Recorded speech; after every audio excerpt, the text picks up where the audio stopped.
What's going on, guys? Welcome back to the channel and welcome back to another video. So in today's video, we're gonna fix one big issue with this specific model. And yes, finally we're addressing the issue with the wireless charging pad. So now, if you guys recall correctly, I've been working on this prototype for months now. The reason why it's been delayed is because I don't have this model, because I do have the legacy model. So renting this car and test fitting prototypes, it takes a very long time. Plus I go to school full-time and work full-time, so I barely have time. And then second, I already have the prototype for the Juniper. I just need to test fit it and make sure that it works properly, but the Juniper is coming next. Now let me show you the prototype, and then we're gonna go ahead and get it installed in the car and then show you how it looks.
This is the prototype.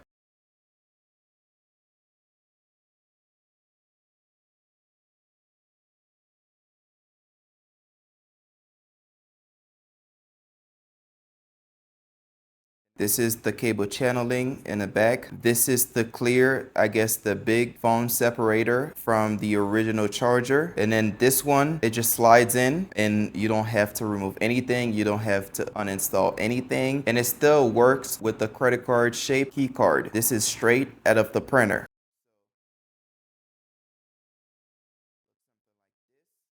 This is a pre-wrap version. So this features 2 Magsafe and then 1 Apple Watch charger. So now with the pre-wrap version, this is how it's gonna look.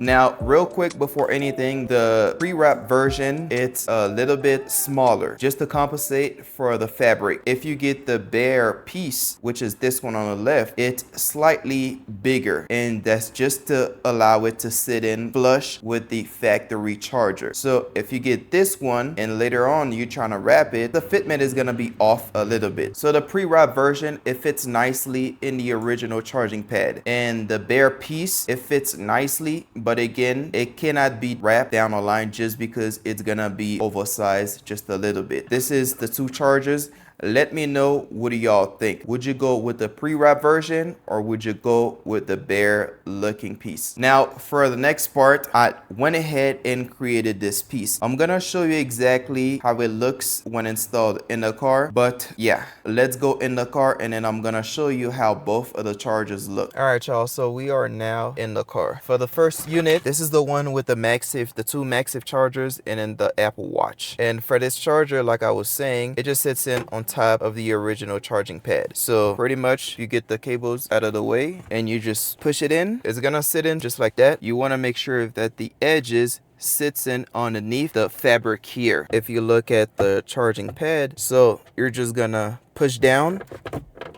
just like that, and that's already installed. That was like less than 10 seconds. If we check the fitment, as you all could see, it's not in a way of anything. And just to test fit, so this is how it looks. And of course, it fits the bigger phone, which is the iPhone 17 Pro Max. And then up here, as we've already mentioned, it does have the charger for the watch as well. Now, I'm going to show you how to route and hide those cords. And then now to remove it, you just grab yourself a pry tool. You squeeze in between. It could be from anywhere, and then you just pop it off, and that removes it. So again, with this prototype, your key card, it would still work. I don't have one to show you guys and test it out, but I've tested it already and I know that it works for sure. For the bare piece, and this is pretty much how it would look like.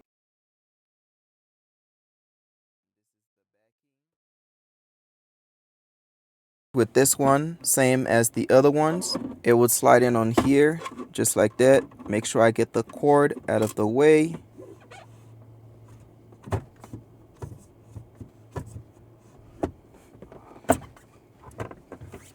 And then that's already installed. This is how the bare piece would actually look like in the car with the charger. So if you want to have that like raw feeling, and then with the phone, same as the other ones, you would just place it on here like that, and it's charging. I really do want to hear your opinion before I release those chargers. I feel like they're ready. I've been testing them for weeks and they fit perfectly nice, as you all could see. Let me know your thoughts in a comment down below. Real quick, I just wanted to say thank you for the support. Thank you for the love that I've been receiving. We just hit 1,000 subscribers. Man, I know that's not a lot, but you know, I was just making videos for fun. I never thought that I would have this large audience. So again, thank you for subscribing to the channel. Thank you for liking my videos. Thank you for even watching my videos. Now, just to show appreciation, I'm gonna give away those 2 chargers. So in the comments down below, just let me know where are you watching from, which charger are you interested in, and yeah, I'll pick the winners on the next release. Now to pretty much hide the cords.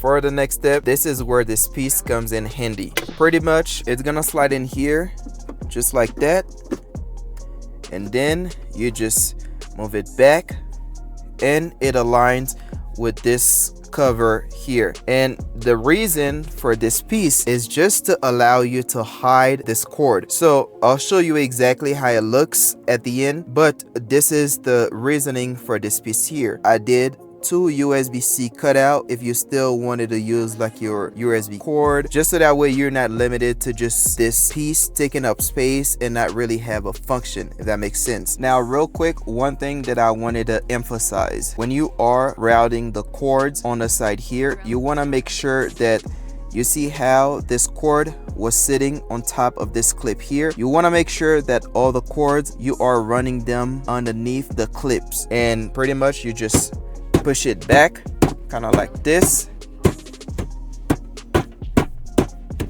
and you do the same for this side. All right, so now this one is back in position. I feel like because of the double cords, this one is just taking its time, just giving me a hard time to clip in, but essentially it'll look kind of like this. But let me know your thoughts in the comments down below. And before anyone says this, I already did take apart the entire center console, and there was really no area where I could route the USB cords. So if you do have a better alternative option, let me know in the comments down below. I took it apart, I looked everywhere, I couldn't find really like an area where I could fish the cords, unless you drill sort of like a hole so that way you could fish the cords, but there wasn't really any area where you could fish the cords. So now, how do we power up the charging pad? Great question. So with the first option, you could actually run it all the way to the back and then you would just plug it in here. I know that the Highland only have one USB-C port, and I have a solution for that. The other day I was on the Tesla website, and then I came across this product here.